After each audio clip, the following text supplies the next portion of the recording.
नमस्कार, जेके अपडेट में आपका स्वागत है। मैं हूं साक्षी सभरवाल।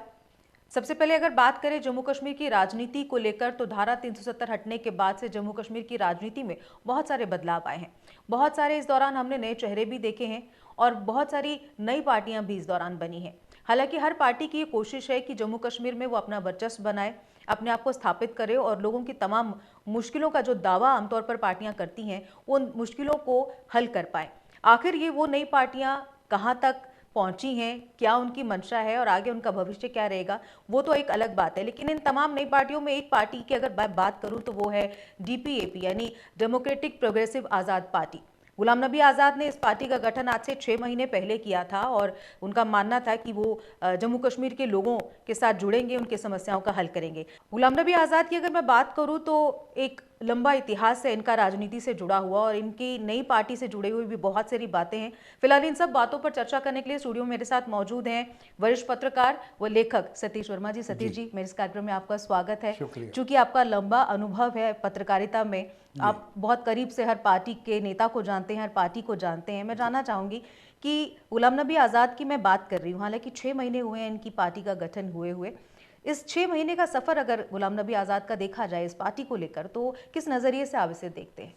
देखिए, गुलाम नबी आज़ाद जिन्हें कहा ये आता रहा जम्मू कश्मीर के हवाले से, चूँकि जम्मू कश्मीर की बात हो रही है, उनको कांग्रेस की तरफ से मुग़ल आज़म के तौर पर एक चिन्हित किया जाता था। आज़ाद साहब जो चाहते थे वो फैसला करवाते रहे। बिल्कुल। लेकिन ना जाने क्या हुआ, वो शायद कांग्रेस की जासूसी थी कि उनको राज्यसभा में नहीं भेजा गया। तो वो जो उनको एक टीस जो उनके दिलो दिमाग में अभी तक असर कर रही है, तो मुझे लगता है उन्होंने पहले G23 बनाया और उससे भी दिल नहीं भरा, तो उन्होंने अपनी नई पार्टी खड़ी की और नई पार्टी 6 महीने हो गए हैं। हमें नहीं लगता कि कहीं, हालांकि बैठकें बहुत हुई हैं, बिल्कुल। लेकिन शोर शराबा भी बहुत बना है, लेकिन हमें लगता नहीं कि उनका कोई राजनीतिक जो मुस्तकबिल है वो कहीं साफ तरह से दिखाई दे रहा है। बिल्कुल सतीश जी, चूंकि हमने शुरुआत में देखा था कि जिस तरह से एक हाइप क्रिएट हुई थी पार्टी को लेकर, हर जगह पे कार्यक्रम हुए थे, बहुत सारे लोग जुड़ना शुरू हुए थे, तो एक होड़ लग गई थी, एक क्यास लगाने शुरू हो गए थे कि शायद ये बहुत बड़ी पार्टी के रूप में उभरेंगे। लेकिन ऐसे कुछ लगा नहीं। अब जो एकदम ग्राफ गिर रहा है, उससे कहीं ना कहीं जो समीकरण उस समय बन रहे थे वो अब बनते दिख नहीं रहे हैं। देखिए, मुझे लगता है कि गुलाम नबी आज़ाद कहीं ऊपो की स्थिति में है। आज़ाद, उनको ये समझ नहीं आ रहा कि आखिर उन्होंने G23 बनाया, पार्टी खड़ी की, आगे का रोड मैप क्या हुआ। वो रोड मैप को लेकर कहीं संशय की स्थिति में है। और कभी तो उनके बयान ऐसे लगता है कि शायद वो फिर कांग्रेस में लौटने की कोशिश में कर रहे हैं। यात्रा के दौरान इस प्रकार की तमाम खबरें उड़ी कि उन्होंने जो कांग्रेस के नए अध्यक्ष हैं उनसे भी उन्होंने राब्ता करने की कोशिश करी किसी जरिए के थ्रू कि री एंट्री मिल जाए, लेकिन खबरें खूब उड़ी नई दिल्ली में। वो जिनके इशारे पे हम नाम लेना मुनासिब नहीं समझते, इन्होंने G23 और ये तमाम जो कदम उठाए वो कहीं से इशारे हुए और वो और नहीं आगे बढ़ पाए, ना उनकी बात बन पाई। लेकिन अब लगता है कि आज़ाद जिस प्रकार से कभी कांग्रेस के राहुल के हक में, कभी खिलाफ ये जो बयान दे रहे हैं, उनकी मन स्थिति को जाहिर करते हैं। बिल्कुल, मैं इसी बयान पर आने वाली थी। अभी हमने देखा कि जब राहुल गांधी को वहां से डिस्क्वालीफाई किया गया उनकी मेंबरशिप को लेके, उसके बाद राहुल गांधी को आवास से खाली करने की भी बात हुई। तो इन दो बातों को लेकर गुलाम नबी आज़ाद ने खुलकर उस समय इस बात की निंदा की थी कि ऐसा नहीं होना चाहिए और ऐसा लगा था कि वो राहुल गांधी के फेवर में है कहीं ना कहीं। लेकिन एक हफ्ते के बीच में ही ऐसा बदलाव देखने को मिला कि अब वो फिर से अगेंस्ट एकदम खुल के ऐसे लड़ रहे हैं जैसे भारत पाकिस्तान के बीच झगड़ा हुआ या लड़ाई होती है। तो वो इस पूरे मामले को आप किस तरह से देखते हैं कि एक हफ्ते में ऐसा क्या बदलाव आया कि एकदम से उनके वो जो तेवर थे वो बदल गए? देखिए, मैंने फिर कहा गुलाम नबी आज़ाद बड़ी ऊपो की स्थिति में है। उनको रोड मैप समझ नहीं आ रहा कि आखिर करें क्या। मुझे लगता है जो सियासी जानकार, जो सियासी पंडित मानते हैं, दिल्ली में बैठे हुए लोग बड़े, यहाँ भी, उनका मानना यह है कि सरकार के पास उनके जो कारोबार हैं, जिस प्रकार विपक्ष आरोप लगाता रहा है, ईडी, इनकम टैक्स वगैरह, ये तमाम चीज़ें, उनकी शिपिंग कॉरपोरेशन का जिक्र कई बार हुआ, दिल्ली में उनके होटल्स का और कर्नाटका में मेडिकल कॉलेज, ये तमाम चीज़ें हैं। क्योंकि इसकी गुलाम नबी आज़ाद ने कहीं पुष्टि नहीं की है और ना ही हम इस बात की पुष्टि करते हैं, लेकिन आरोप तो आरोप है ना। जब आरोप चस्पा होते हैं तो उसका जवाब भी आना चाहिए। जवाब उन्होंने आज तक इस विषय पे दिया नहीं। तो कहीं ना कहीं उनको कई तरह की परेशानियों ने घेर रखा है। कि अगर ये होगा तो ये हो जाएगा, ये होगा तो ये हो जाएगा। तो गुलाम नबी आज़ाद ने जिस प्रकार, मैं फिर G23 की ओर जाऊंगा, उन्होंने जिन नेताओं को लाकर यहाँ ग्रेटर कैलाश में गांधी पीस फाउंडेशन ऐसी सा नाम था, उसके नाम जो प्रोग्राम गांधी का था, किसका, बापू गांधी का, हमला गांधी परिवार पे था। तो आप देखिए ना, कंट्राडिक्शन और विडंबना देखिए। मतलब कहीं भी उनकी सोच जो है वो क्लियर नहीं हो पाती कि आखिर ये किस साइड पर है। यस यस, बिल्कुल आपने ठीक कहा, क्योंकि वो खुद कंफ्यूज की स्थिति में है। जैसे अभी आपने कहा कि हफ्ता भर पहले उन्होंने जो राहुल गांधी की जो सांसदी खत्म हुई और उसके बाद अदालत के फैसले के बाद, उसके बाद जो उनका सरकारी आवास है, तीसरी के चौथे टर्म में उनका सरकार, तुगल के लेन में उनका सरकारी आवास है, उसको खाली कराने के तुरंत में जो आदेश जारी हुए, उसको लेकर भी जब मीडिया ने पूछा था तब उन्होंने ये कहा था कि इस कार्रवाई से वो असहमत है। बिल्कुल, वो सहमत नहीं है इस कार्रवाई इस प्रकार से। उन्होंने ये यहाँ तक कहा था इसका मतलब सारी पार्लियामेंट खाली हो जाएगी, इस आगे बढ़कर वो बयान दिया था। लेकिन सतीश जी, कहीं ना कहीं जो कंफ्यूजन वाले बयान है, क्या ये उनकी कहीं रणनीतिक सोच या रणनीति को इस तरह की तो नहीं है कि वो कंफ्यूजन क्रिएट करते रहे और बाद में कुछ ऐसा कर जाए जो किसी ने सोचा ना हो? नहीं, मुझे लगता है कि वो कहीं भूल भुलैया में फंस गए हैं और उनको जो सबज बाग उन्होंने देखे होंगे या दिखाए गए होंगे, वो मुझे लगता है कि वो कहीं उनको पूरे होते दिखाई नहीं दे रहे। अब किताब आप जिसका जिक्र कर रहे हैं कि जो कांग्रेस का बोला है, वो किताब उन्होंने लिखी है या लिखा है। आमतौर पर नेता लोग कंटेंट देते हैं और हमारे जैसे आप जैसे राइटर लिख देते हैं किताब मेहनताना लेके। हाँ। तो मैं समझता हूँ किताब में उन्होंने ऑटोबायोग्राफी जो अपना आत्म चिंतन, आत्म विश्वास या के आत्म प्रशंसा से भरे चैप्टर जो लिखे हैं, तो उसमें उन्होंने कांग्रेस को भी क्रिटिसाइज किया है। बिल्कुल। हैरत ये होती है कि जो गुलाम नबी आज़ाद एक भलीसा जैसे एक रिमोट जिसको जो नक्शे में कहीं दिखाई नहीं देता था, वहाँ से उठाकर संजय गांधी ले गए, युवा कांग्रेस का राष्ट्रीय अध्यक्ष बनाया, मेंबर पार्लियामेंट बनाया, जम्मू कश्मीर में महाराष्ट्र जाके बनाया, और उसके बाद तो उनकी सीढ़ियाँ बढ़ती गई। कैबिनेट मंत्री रहे, Congress working committee, general secretary Congress के राष्ट्रीय, ये वो पद हैं जो कि बेहद अहम माने जाते हैं उस दौर में जब कांग्रेस सत्ता में थी, विपक्ष में नहीं। आप तब तो मिलाइयाँ खाते रहे, चांदी कूटते रहे, नामांकन कराते रहे। आज कहते हैं जी इलेक्शन नहीं होता। अब तो इलेक्शन में खड़गे साहब, अब तो गांधी परिवार है भी नहीं। हाँ। तो अब किस बात का गुस्सा है? मुझे लगता है कि वो अपना जो रुदाली रूप दिखा रहे हैं कांग्रेस के पर रह करने का, वो कहीं ना कहीं उनको ऊपर दबाव भी है। और जो किताब में जो लिखा है उसको भी तो उन्होंने कहीं ना कहीं इंडोर्स करना है। मैं किताब की कुछ बातें जरूर लूंगी सतीश जी, लेकिन उससे पहले एक बात और। आमतौर पर अगर गुलाम नबी आज़ाद की बात की जाए, जो छवि जम्मू कश्मीर में या देश भर में उनकी है, वो एक कदावर नेता की रही है। बहुत पहुंचे हुए नेता हैं, जो कहते हैं उस हिसाब से करते भी हैं। जम्मू कश्मीर में अगर बात की जाए तो बतौर सीएम उन्होंने बहुत सारे डेवलपमेंट के काम भी करवाए, ये उसका श्रेय भी उन्हें बहुत हद तक जाता है। लेकिन वहीं पर जब इन्होंने अपनी पार्टी का गठन किया तो ये बात उस समय कही गई कि राष्ट्रीय स्तर की ये पार्टी होगी, नेशनल लेवल पर काम किया जाएगा, और जो इनके साथ जुड़े G20 के नेता थे उन्हें भी इन्होंने साथ लाने की बात कही। लेकिन अब जो अगर मौजूदा स्थिति देखी जाए, जो हाल इस समय है, वो नेता कहीं दिखाई नहीं देते हैं। राष्ट्रीय स्तर की पार्टी तो छोड़िए, आप यहाँ पर जम्मू कश्मीर में, यूटी में भी कोई खास प्रभाव दिखता नजर नहीं आ रहा है। तो इसे किस नज़र से आप देखते हैं? देखिए, इस सवाल के दो जवाब है। पहला पार्ट तो ये है कि जो उन्होंने काम किया, क्योंकि उनके पीछे ताकत थी सेंटर की, कांग्रेस की। अगर पार्टी सेंटर अगर ताकत नहीं देती तो वो कहाँ से बना पाते। सुपर स्पेशलिटी हॉस्पिटल बनाया। कांग्रेस के नेताओं ने ये भी कहा कि हमने एम्स की बात कही थी, इन्होंने उसको डाइवर्ट करके सुपर स्पेशलिटी बना दिया। वो इनके ऊपर एक आरोप है। दूसरा आरोप यह है, आपको याद होगा सन 2008 में यहाँ जम्मू कम से कम 2.5 महीने बंधक बना रहा, बम बम बोले मूवमेंट के नाम पर। उसमें कितने लोग तबाह हुए आर्थिक तौर पर, और वो ऐसी मूवमेंट थी, मैं समझता हूँ 3 साल के मासूम बच्चे से लेके 100 साल के वृद्ध, केवल हिंदू नहीं, उसमें गुज्जर थे, मुस्लिम थे, सिख थे, सभी तरह के लोग, तमाम संप्रदाय और तमाम कौमों के लोग थे, जिन्होंने उसको एक अपना इशू बनाया। और लेकिन आज़ाद वो कहीं ना कहीं वो रणनीतिक तौर पर फेल साबित हुए। उन्होंने पहले पलट दिया, जब पीडीपी ने धमकी दी, उनके मंत्रियों ने इस्तीफे दिए, तो इनकी सरकार गिर गई। इसका मतलब इमेच्योर थे रणनीतिक तौर पर। मैच्योर होते, आप उनको भरोसे में लेते, भाई मैं ये काम करने जा रहा हूँ, आपने विरोध नहीं करना। इसका मतलब यह है कि इन्होंने अपने पार्टनर के साथ या तो डिस्कस नहीं किया, वो जो इनकी अपरिपक्वता थी, इमेच्योरिटी, बम बम बोले मूवमेंट में सामने आई।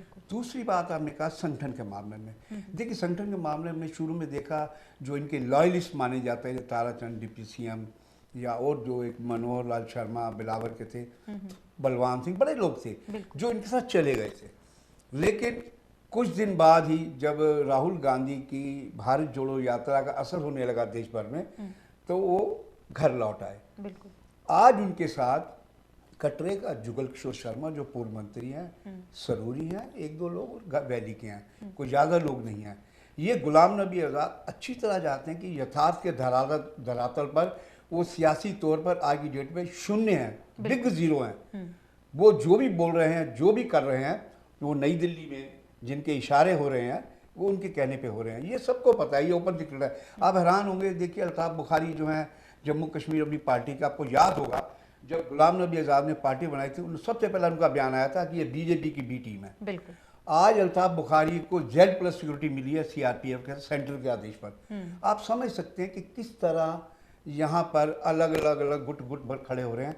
और हम समझते हैं कि गुलाम नबी आज़ाद जो है पार्टी, उन्होंने ठीक कहा, आपने कहा राष्ट्रीय स्तर की पार्टी है, लेकिन आज स्थिति है कि वो कहना 100 दिन में चले 2.5 कोस भी नहीं। तो मैं समझता हूँ कि आज़ाद की जो पार्टी है राष्ट्रीय स्तर की बजाय प्रदेश स्तर पे आज वो मंडल कहें या ब्लॉक स्तर कहें या जिला स्तर पे कहें, उस स्तर पे पार्टी नहीं खड़ी कर पाए। भीड़ तो आपको भी पता है, सबको पता है किस तरह जुटाई जाती है। आइए आपको हलवा पूरी मिलेगा, खाना मिलेगा, आने जाने की कन्वेंस मिलेगी। भीड़ जुटाना कोई मुश्किल किसी के लिए, सत्ता में बैठे लोग भी करते हैं, विपक्ष में बैठे लोग ये भीड़ का असली असर तो चुनावों के बाद दिखता है कि भीड़ आखिर किसकी सही थी और किसकी तरफ थी। एक चीज और सतीश जी, जिस तरह से हम गुलाम नबी आज़ाद की अभी तक की पूरे हालात देख रहे हैं, 6 महीने के उनके पार्टी के सफर पर बात कर रहे हैं, भविष्य क्या लगता है आपको गुलाम नबी आज़ाद की पार्टी का और उनका खुद का जम्मू कश्मीर में? देखिए, एक तो उनके पास रोड मैप नहीं है, वो कंफ्यूज, जबरदस्त कंफ्यूज है, ये उनके बयानों से जाहिर होता है। कंफ्यूजन या ओवर कॉन्फिडेंस, दोनों में से क्या? ओवर कॉन्फिडेंस भी है और कंफ्यूजन भी है। ओवर कॉन्फिडेंस दिल्ली की तरफ देखिए होता है, और खुद अगर उनके अंदर जो चीज़ें आत्मसात कर चुकी हैं वो कंफ्यूजन की स्थिति है। तो मैं समझता हूँ, देखिए कई बार क्या होता है कि नेता जो होता है उसको कहीं ना कहीं एक्मोडेट कर लिया जाता है। इनके साथ जो चल रहे हैं लोग, ताराचंद क्यों अलग हुए, क्यों इनके साथ जाके उन्हें वापस लौटाए, क्योंकि उनके पास ये जानकारियाँ चली गई थी कि जिस गुलाम नबी आज़ाद के साथ हम जाने का फैसला लिया, जिस कांग्रेस ने हमें डिप्टी सीएम बनाया, बड़ी इज्जत दी, उसके बावजूद गुलाम नबी आज़ाद साथ गए हैं, वही गुलाम नबी आज़ाद अब दिल्ली के दरवाजे पे दस्तक दे रहे हैं। तो इनसे पहले कि वो ज्वाइन करें, हम खुद ज्वाइन कर लें। तो मुझे लगता है, मुझे आशंका है, और ये सियासी हलकों में इस प्रकार की चर्चा है, आज़ाद को कहीं ना कहीं जिस प्रकार से वो खुलकर अब फ्रंट फुट पर आके बैटिंग कर रहे हैं बीजेपी के लिए, क्योंकि बीजेपी आज अडानी के मसले में बुरी तरह फंसी हुई है। वो कांग्रेस को किस तरह डैमेज करे, आज बीजेपी हो या सरकार हो, उनके लिए कांग्रेस को बैकफुट पे लाना एक उनकी प्रायोरिटी है। अब वो सोचते हम जो काम हम नहीं कर पा रहे, आजाद जैसे लोग करेंगे, ये आरोप है कांग्रेस के लोगों का भी। वो कह रहे हैं उन्हीं की भाषा बोल रहे हैं। तो हम समझते हैं कि आने वाले दिनों में जो साथ चल रहे हैं, तो मुझे चिंता उनकी है कि जिन्होंने सब कुछ दाव पे लगा दिया, और ये ना हो कि कल को पता चले कि कहीं दिल्ली की सरकार ने उनको कहीं नामांकित करके भेज दिया, तो ये बेचारे आखिर क्या करेंगे। दिल्ली की सरकार की जब तक बात हो रही है सतीश जी, हमने अभी देखा हाल ही में, कल ही गुलाम नबी आज़ाद का बयान था प्रधानमंत्री मोदी को लेकर, उन्होंने दिया था। हम हमेशा सुनते रहते हैं कि प्रधानमंत्री मोदी को लेकर एक अलग से उनके मन में एक बात है, और उन्होंने एक उनकी आड़ में ये भी कहा कि लोग, कुछ नेता जो है वो गलत राजनीति, गंदी राजनीति कर रहे हैं, हर चीज़ को एक ही नज़रिए से नहीं देखना चाहिए। तो इस तरह से जो प्रधानमंत्री मोदी की तरफ झुकाव या भाजपा की तरफ झुकाव, किस नज़रिए से इसे आप देखें? देखिए, वो तो जिस दिन इनको पद्मश्री मिला था, नवाजा गया था, उसी दिन सब चीज़ें साफ हो गई थी। जो विरोधी और जिस तरह की सियासत मौजूदा दौर में चल रही है, सत्ता पक्ष की ओर से, वो पद्मश्री क्या, वो कबाड़ी का टीम का नस्ल नहीं देंगे किसी को। पद्मश्री कैसे मिल गया? बिल्कुल, ये एक संकेत है कि आप हमारा सम्मान करिए, हम आपका सम्मान, आप हमारे लिए रास्ता खोलिए, हम आपके लिए रास्ता खोलेंगे। और उसके अलावा उस टाइम के बयान देखिए किस प्रकार इन्होंने पर्सनल अटैक किए थे राहुल गांधी पे और गांधी परिवार पे।